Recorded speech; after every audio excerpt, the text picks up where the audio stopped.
how can I really overcome bad days and bad experiences? Because as we read in today's gospel passage, even John the Baptist himself got deeply discouraged and doubted. We find John the Baptist in prison, doubting Jesus. Did we see that one coming? With all John's calling and power and gravitas. Recall John's story. Luke tells us that before his birth from the womb, he leapt for joy when Mary arrived. Fulfilling his calling to be a prophet, pointing the way to Jesus with a powerful ministry, gaining followers, speaking truth, and then irritating the wrong people, arrest, and incarceration. To this point of doubt and discouragement, perhaps even despair, John experiencing anger, frustration. Why isn't this working out the way I thought it was going to? Why did God allow me to get arrested? Perhaps John also experienced insecurities, as we so often do. Beating ourselves up. Did I do something wrong? Did I make a mistake? Was there something I missed, something I overlooked that I was supposed to do?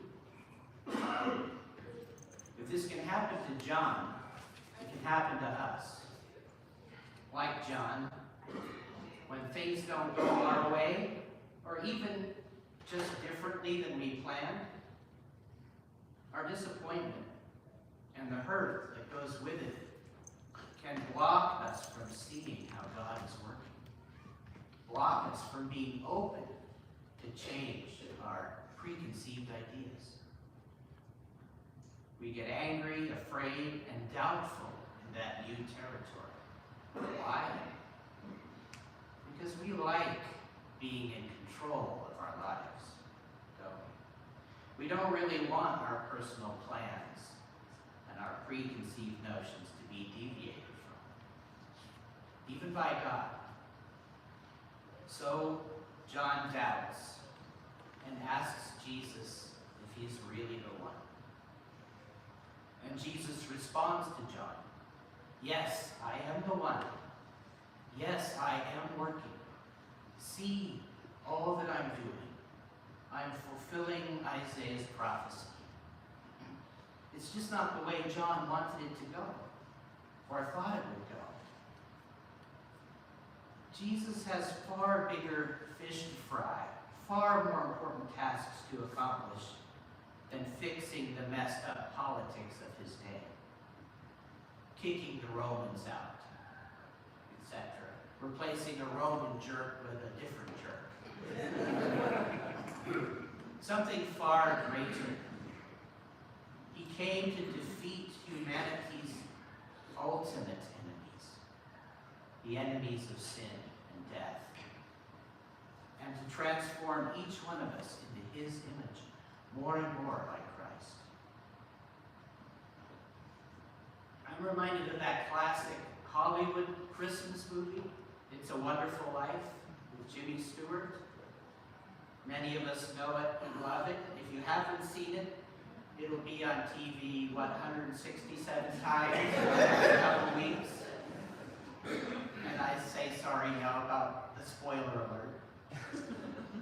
But in the movie, George Bailey's dreams and plans, one after another, are constantly dashed throughout his life, to the point where he despairs, only to realize after he prays and God's angel intervenes to remind him that his life has been truly wondrously full and beautiful.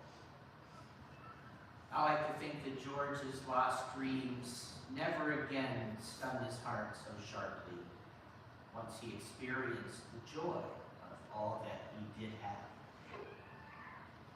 And as we watch the movie, we root for George. Hang in there, George.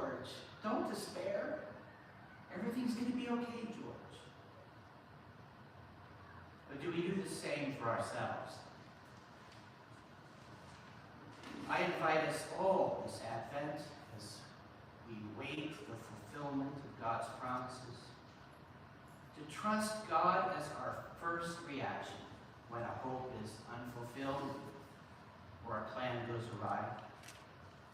Even when we don't know what the outcome will be, even when we don't have any control.